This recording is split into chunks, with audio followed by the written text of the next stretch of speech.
The Morse Force, Chuck Morse, Monday through Friday, 12 noon. And we are live at YouTube, at Facebook, and Periscope, and all of our other affiliates. The program archives on as a podcast on iTunes and iHeartRadio.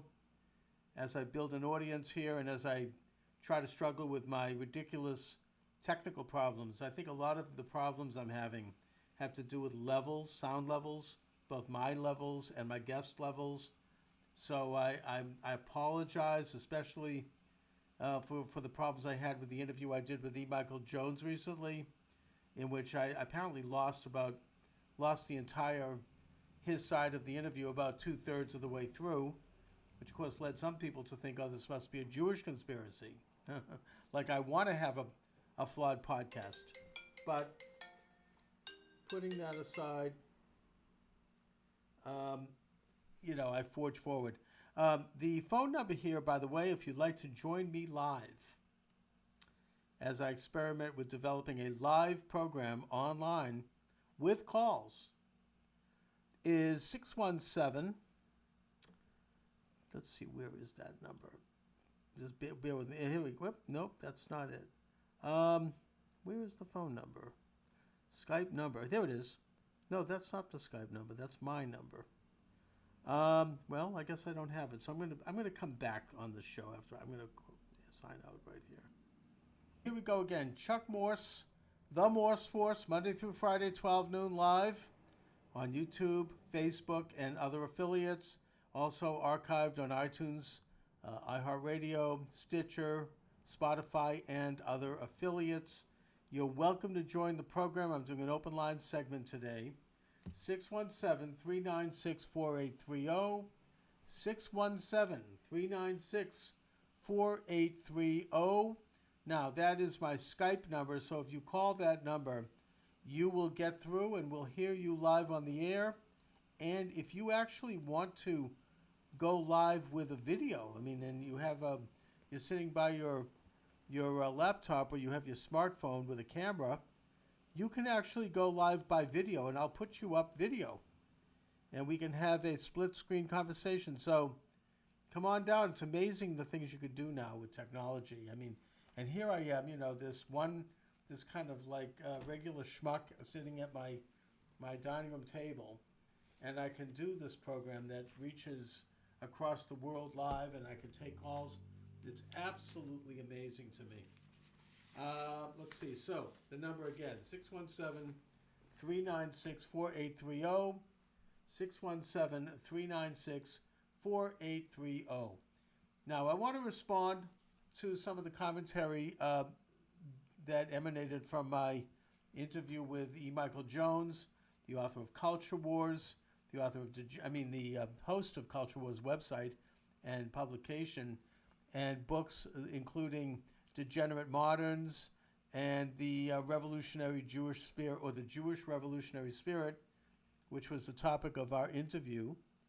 And some of the comments that I got in response to that were really scathing and very, very intense. And I don't want to go so far as to say that they suggest a form of anti-Semitism, but they certainly border on it, and I would say that it shows an anti-Jewish bias on the part of Christians primarily. So I want to follow up on that. I've got other shows scheduled this week. I've got Daniel Crothammer coming on Friday, who is the son of the late columnist Charles Crothammer, and who has written a great book about his father and has published some of his father's unpublished columns. And but I still want to work with this issue a bit today and comment on it. And I think the way to do that is to actually read some of these comments that have been posted on my YouTube channel and then respond to them. It says here, Mr. Morse, could you please recollect, even if vaguely, what was Dr. Jones' response to your 34-minute assertion of Talmudic references about Christ? And this is from Daniel John. Daniel, that I think was the part of the interview that we lost. You only heard my response, and I apologize for that. certainly, for people who think this is a Jewish conspiracy, all I can tell you is that Dr. Jones has his comments widely disseminated on his own YouTube channel and on his guests on other YouTube channels. He's got a vastly larger audience than I have, and he has no problem discussing this issue, as do other hosts. So there's no attempt to censor a conversation about the Talmud. In fact, I'm happy to mention a few things right now about what I think of that.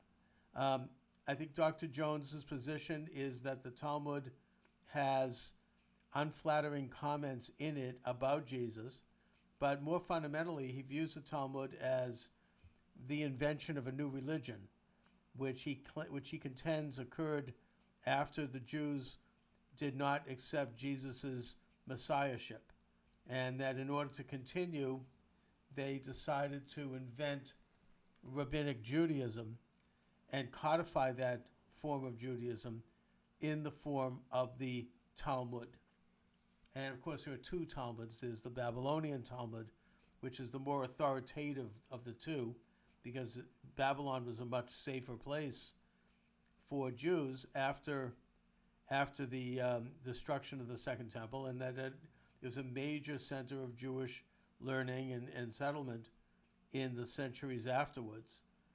And then there's the Palestinian Talmud, or the Jerusalem Talmud, which took place in Palestine, which is what the country was called after the suppression of the Bar Kokhba revolt. And that was a shorter Talmud because conditions were more difficult for the rabbis and the Sanhedrin. They often were in hiding. They often had to move around because they were going to be placed under arrest. They often had to operate in secret because of Roman decrees, depending on who was emperor at the time. So that Talmud is much less authoritative. It has much less weight because it didn't have, the Jews couldn't do a Talmud in Palestine. And by the way, let me just mention as a little side point here. Michael Jones's book is brilliant. He's a great scholar. But I do think he used the word Palestine a couple of times in a non-historic way.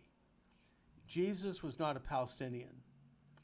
The region was not called Palestine in his lifetime. It was called Judea. The people that lived there were called Judeans, hence you have Jews. Jesus was one of them.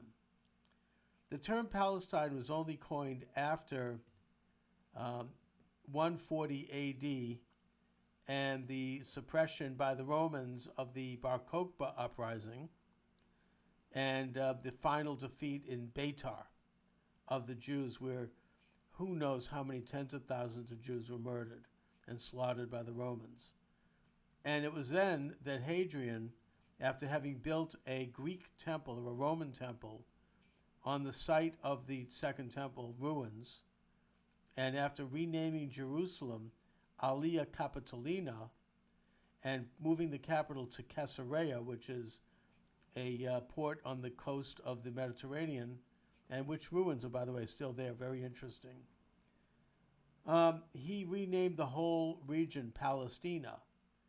And he called it Palestina because, as a mocking way of referring to Jews, because he said Jews no longer exist. There is no more Judea. They have no more land. In his mind, as a Roman, I suppose, he could not conceive of a people existing without a land, without a country. And so he felt that with the final defeat of the Jews, they had disappeared from history. And so he renamed the land Palestina after the ancient enemy of the Jews, that being the Philistines. That's the enemy that is in the book of Judges, the book of Kings. It's the enemy that King Saul and then King David fought against and eventually David defeated. And they were gone. I mean, they had disappeared from the annals of history at that point. Well, he brought them back maybe 3 or 4 centuries later in a way to say that the Jews no longer exist. So that's where the word Palestine comes from. And, just to bring things up to today, it is a word that was embraced by Zionists who wanted to return to the ancient homeland and rebuild a Jewish state as we're commanded to do by the Torah.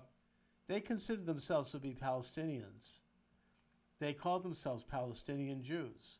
In fact, the word Palestinian, I mean, my great aunt who died at 92, whose son made Aliyah, he went up and settled in Israel. She had a gigantic coffee table book, a really beautiful book, and blazoned across the front of the book in big block letters was the word Palestine. And then under that, in script, is written the land of Israel. So Palestine was simply the name of the country before the Israelis declared independence in 1948 and renamed the country Israel in a way that a lot of nations do. You know, when they become independent, they drop the colonial name, the designated name, and they go to a more indigenous, more natural name. Like Rhodesia, for example, became Zimbabwe. Burma became Myanmar. Cambodia became Kampuchea. You know, this is not uncommon. It's not unthinkable. So thus Palestine became Israel. Let me go back to the Talmud. Sorry about the little sidebar there. And by the way, you're welcome to join the program. We're live. 617-396-4830. 617-396-4830. Come on down. I'll put you in the air. We can talk about this issue or whatever else you'd like to talk about. Now, the Talmud, the Christian view of the Talmud, the traditional view that E. Michael Jones embraces, is that the Talmud was a reinvention of Judaism. There was no longer a temple. There was no longer sacrifice. There was no longer a high priesthood. All of that was destroyed by the Romans in 70 A.D., and so they had to reinvent the faith based on the synagogue and based on rabbis, and that these rabbis basically were making it up as they went. I simply would point out that that is not historically accurate. First of all, the first temple was destroyed, and the Jews survived that. They were exiled, most of them, not all, but most of them were exiled to Babylonia, where they continued to worship under their leadership, under the emerging rabbis. In fact, that's where the rabbinic tradition began.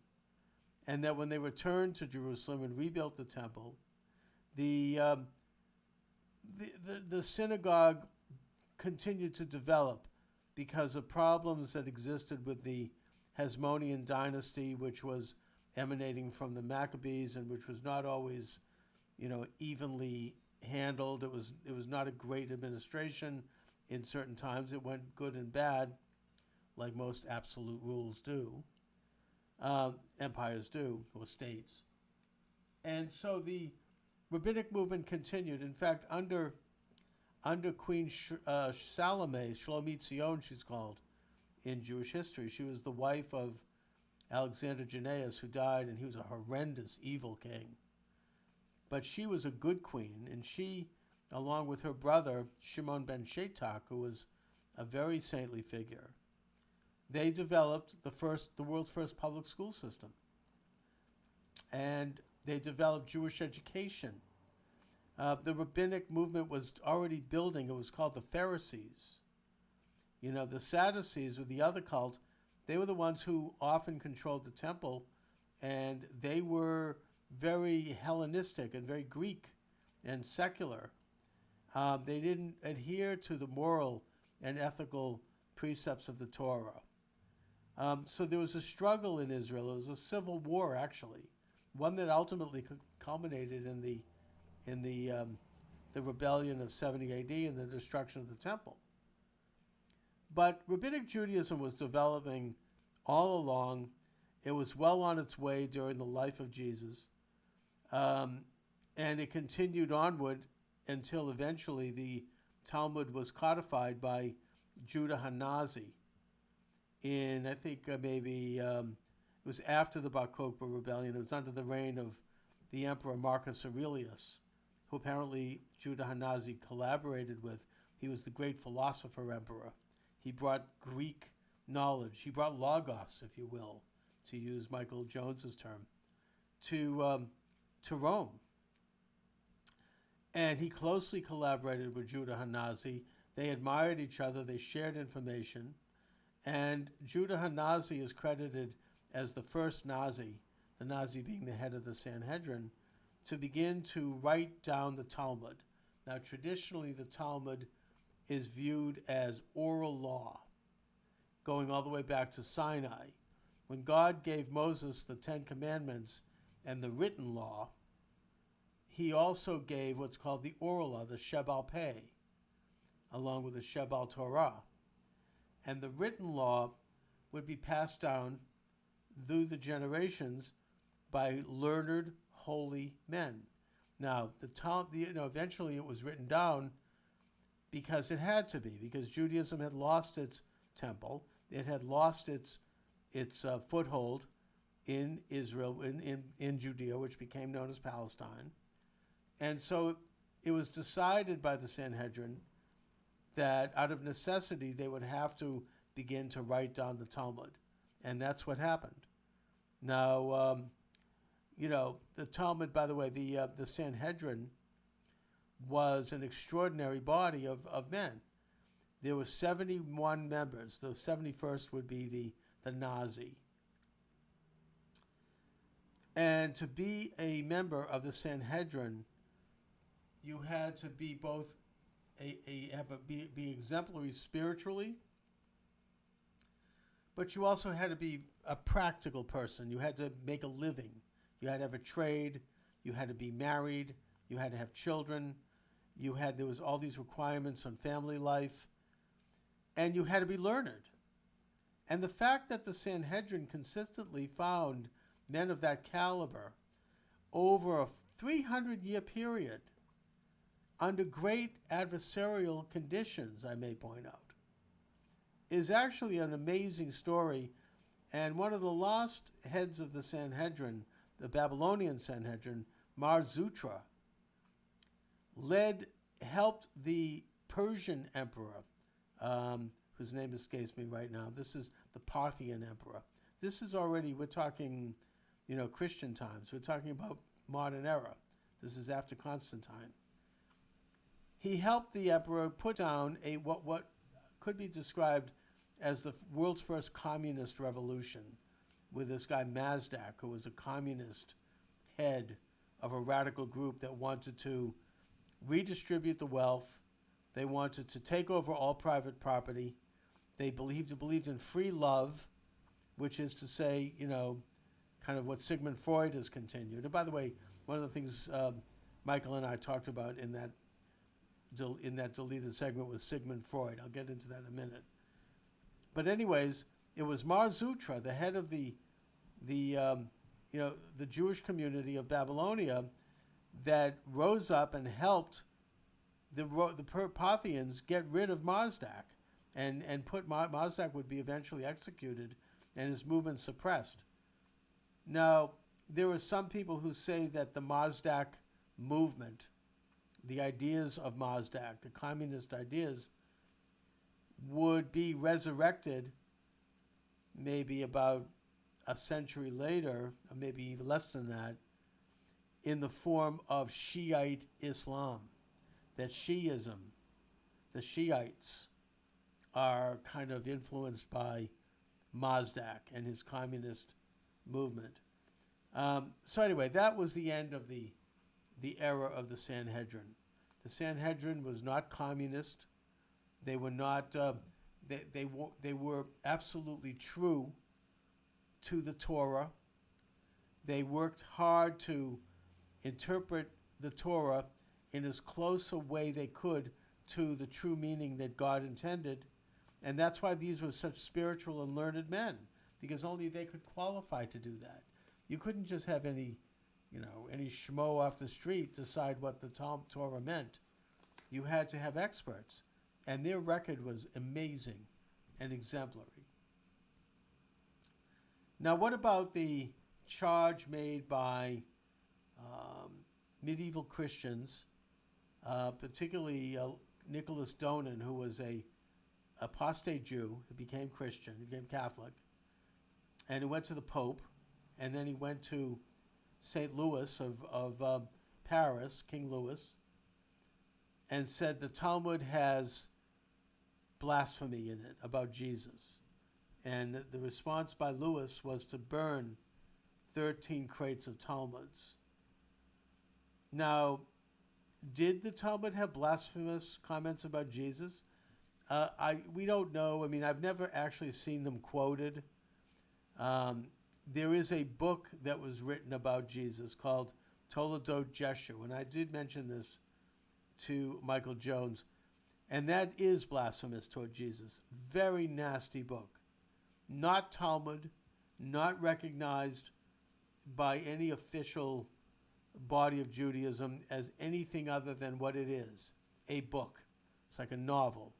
It's like getting the latest, Stephen King novel. It was a book. But it influenced Judaism, and it was not good. And I'm not here to apologize for it. It's a shame. It's actually a disgrace. Jews should not be getting into that subject. It portrayed Jesus in a very negative light, and it did have influence, unfortunately. I just am pointing out that it was not Talmud, and that most of the stuff attributed to the Talmud is actually in the book Toledot Jeshu. Now, the one comment that is attributed to the Talmud that I want to comment on, and again, I haven't actually seen it in the Talmud. I'd like someone to show me this, to send it to me, to prove that it's in the Talmud. And that is that Jesus was condemned to burn in hell in excrement. And what I did a little research on this, and what I discovered is that according to some Jewish commentators, this was a passage that was written by Onkelos. Now, Onkelos was a very honored and revered member of the Sanhedrin. He was very qualified to comment, and his comments are very extensive in the Torah. He was a brilliant, brilliant scholar. But Onkelos also was a Roman. He was not native Jewish. He was not native Judean, I should say. He converted from paganism. And not only had he been a pagan Roman citizen, but he was a major player in the Roman cult. He was involved in Roman religion at a very high level. Maybe he might have been a Roman priest. I don't know. But the reference that he makes to Jeshu, and we don't even know if that means Jesus, by the way, burning an excrement in hell. He also says Titus burning an excrement in hell. Mentions a couple of other people burning an excrement in hell. That he was talking about his belief in his previous time as a pagan. Now, that's the opinion of some rabbis. I don't know. We don't know. We can't go back there and be sure. But it seems to me likely that that is the case because Judaism, both Talmudic and rabbinic and ancient, in Judaism in all of its forms, it does not view hell as an anthropomorphic place with people that look like people. We don't believe in a devil. We don't believe in, a place where there's fire coming off the walls and, all the images that we have of hell. We believe that hell is more of a mystery. It's where the fallen souls go, but we don't know what it looks like. We never describe it. We don't know, what happens. We know that at the time of the resurrection, according to Ezekiel, then people will come back to life. But the whole concept of hell and heaven, I'd point out, in Judaism is much more metaphorical. I mean, it's more abstract. We understand. We leave that to the mystery of the Creator of the universe, And we acknowledge that we don't and we can't really conceptualize this any more than we conceptualize God as an anthropomorphic being, as a person. These concepts are not the Jewish approach, but they are the Christian approach. Christianity does view God as somewhat of an anthropomorphic figure. It does view heaven as a place where there's a gateway and there's angels, and you've got St. Peter, and they view hell in the same way. And so this description is more Christian than Jewish, and it's certainly more pagan than Jewish, which is why I tend to think that it's not likely that this was a portrayal of Jesus in hell. But for the sake of argument, let's say that it is. And when I say that, I want to preface it by noting that Jews do not curse Jesus. We don't discuss Jesus, frankly. Religious Jews are forbidden to talk about Jesus, probably because they're fearful that people might convert. They want to keep the Torah, the covenant as is. I'll admit that. I mean, the faith of Christianity is very alluring. There's a reason why it is what it is. It's fantastic. But because of that, I mean, I suppose our attitude toward Jesus could be found in the famous Broadway play Fiddler on the Roof, when the people of Anatevka, the small village, the shtetl of Reb Tevye, the head of the star of the play, they're sitting around with their rabbi on Shabbos evening. They call it the rabbi's tish, the rabbi's table. You're very honored as a community member to be invited to spend a Friday evening with the rabbi. And they asked the rabbi, do you have a blessing? Because they say blessings at that time, and there's Kiddush, and there's services, and there's prayer. And they say to the rabbi, do you have a blessing for the czar? And the rabbi thinks for a minute, and he ponders this, and he rubs his beard, and he's like, And then he says, may the Lord bless and keep the czar far away from us. Well, that's been the attitude of Judaism toward Jesus. We bless Jesus, we honor Jesus, but we don't really want to go too near Jesus. We want to keep Jesus, let that be a Christian matter. Now, that doesn't mean there hasn't been some anti-Christian Jews. I mean, that's another story. But I'm pointing out that it's not, we don't curse Jesus. That's completely false. I mean, there's no evidence of that. I mean, I'm not saying that individual Jews didn't out of anger, maybe during, a difficult time. But Judaism itself does not do that. Now, if in fact there are anti-Christian or anti-Christ or anti-Jesus comments in the Talmud, what I would suggest, and I did say this to Michael Jones, and we did grapple with this, so I'm giving you a little bit of what was said that you missed because of my stupidity in handling the computer. What was said was that there was some very bitter feelings at that time. I mean, Michael Jones mentions Bar Kokhba as the birth of the Jewish revolutionary spirit. Well, it just so happens that the Jews who followed Bar Kokhba, and it was many, if not most, and it's a shame that they did, it was insane, but they expected the Christians to join them, right? The early Christian church, this was less than 100 years after the crucifixion. It was about 100 years. And at that time, Christians were still thought of as Jews, or as a sect of Jews. The schism really hadn't been complete. And so they expected the Christians to join them and rise up all over the Roman Empire. And it didn't happen because Christians rejected Bar Kokhba and they rejected the rebellion. And so there was a betrayal. And that was the final break between Christians and Jews. And Bar Kokhba was killed. His rebellion was completely defeated.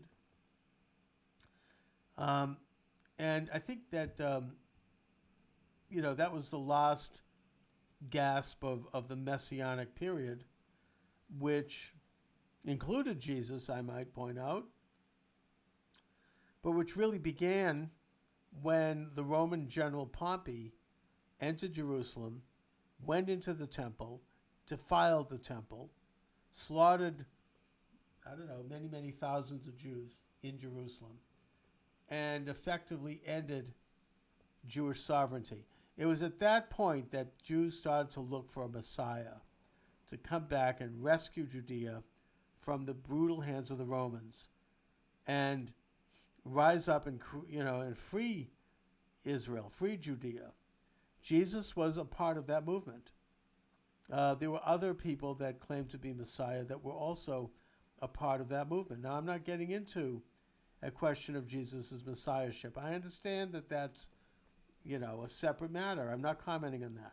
I'm simply pointing out that his messiahship came during this period, the period between General Pompey's ending of Jewish sovereignty and the Bar Kokhba rebellion, which happened maybe about 80, 90, 100 years after Jesus was executed. And that it was a period of great tumult with regard to a Messiah, a period that ended with the execution of Bar Kokhba.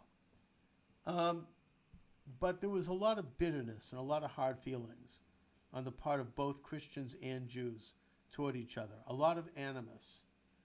In fact, Michael Jones actually does a good job of quoting St. John Chrysostom of Antioch, who was concerned. He was an early Christian priest, and he was concerned over too much fraternization between Christians and Jews in that town. So he got up and he started to deliver these sermons where the women are whores and the men are effeminate and they're evil and they killed Christ. I think he was the one who started the whole killing Christ narrative. And that you shouldn't associate with them, you shouldn't go near them, they're polluted, they're going to corrupt you, they're going to rape your daughters, they're evil, right? And he wrote some of the most anti-Jewish diatribes in history. I mean, they still are around. And those were things that flew around the Roman Empire like email. They made their way around. And there was others. There was St. Athanasius, and there were some others who also started to really, separate from the Jews in a very nasty way.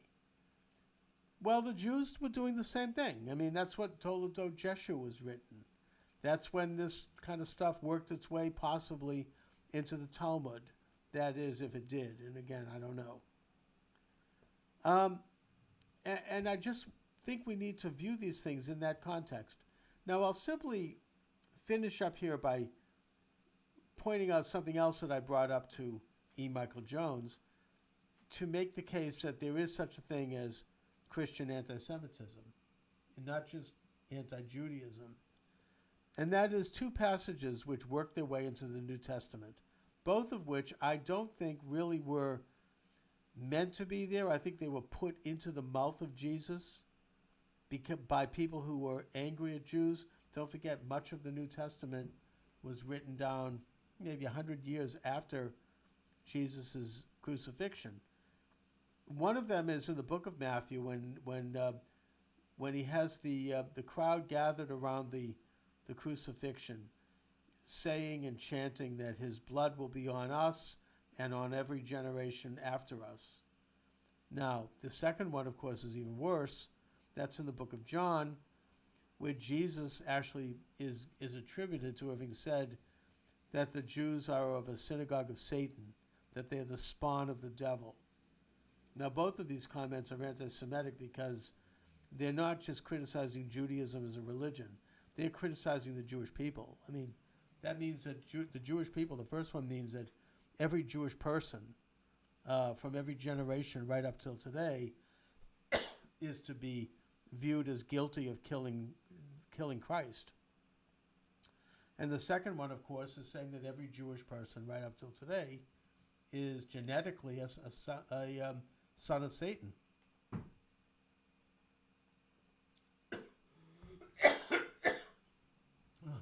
little cold here. Excuse me. It's my contention that these comments were put into the New Testament. This is not, I don't believe that Jesus would have said these things. And I don't believe that the crowd around his crucifixion would have said that, because those are not Jewish ideas. Yeah, it just doesn't, I mean, first of all, in Judaism, you're not guilty of the sins of your father up to the second generation, I think. So it's something that should be rejected. Jews don't think that way. And as far as the synagogue of Satan comment and the sons of Satan, or, the spawn of the devil, it doesn't make sense that Jesus would have said that about all Judeans. He probably said it about the people he was confronting face to face. There was a delegation of Jews or Judeans. Yes, he was probably saying that about them because of who they were. But I don't think it doesn't make sense that he would be saying that about all Judeans, because Jesus himself was half Judean. I mean, according to Christian understanding, he was half descended from God. I mean, right? He was half Jewish, right? His mother was Jewish, and his father was God Almighty. So, I mean, that is, unless you consider God to be Jewish. I mean, I kind of do, but that's a personal thing. But putting that aside, he would have been condemning his own mother. He would have been condemning her family. He would have been condemning St. Joseph, her husband. He would have been condemning all of his own disciples, because if Jews are the spawn of the devil, then that includes them too. So it doesn't make sense to me. I mean, you can disagree, but I don't believe that he was talking about all Jews. I think he was, again, talking about a small group of Jews that are probably the same people I would say would be satanic. Not the spawn of Satan, but they probably did embrace satanic ideas, because there's always been an element in Judaism and in Christianity and in all religions where you have a small population that does embrace Satanistic ideas, that are satanic.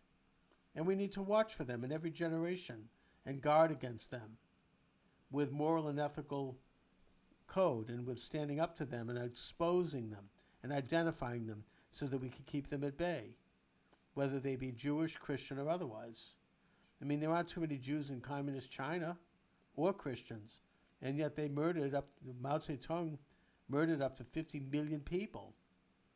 Are they the spawn of Satan? I don't know if we should look at it that way, but we certainly should look at it as satanic, because communism is satanic, and so is Nazism and radical Islam, in my opinion. Anyway, I think I've exhausted the issue here, so I want to thank you for watching. I am going to be doing the program as often as I can, Monday through Friday, at 12 noon live, which, this being the internet, I can't guarantee I'll be here every day, because I don't have to be, and I've got other obligations. I have to work. But I'm going to try to. And again, I want to give out the number, so you might want to write this down, and maybe tomorrow when I come on at noon, you're welcome to call. The number is 617-396-4830, 617-396-4830. Please subscribe to my YouTube channel. It's free. You'll get this program every day. You'll get other special programs. It would help me, frankly, because I need to reach 1,000 members so I can begin to monetize the program, and that would really help me do it more often, because it would be great if I could make a little bit of a living from this. Right now I don't. So please consider subscribing. There's no obligation. You don't have to stay with it. You can always unsubscribe. It's easy. You just click the button subscribe on the YouTube channel. Anyway, once again, I want to thank you for joining me this afternoon. Have a great afternoon, everyone. Check out my books. They're available at Amazon.com. Just put my name in the server, Chuck Morse, Morse, and they shall come up. Thanks a lot, everybody. Have a great day.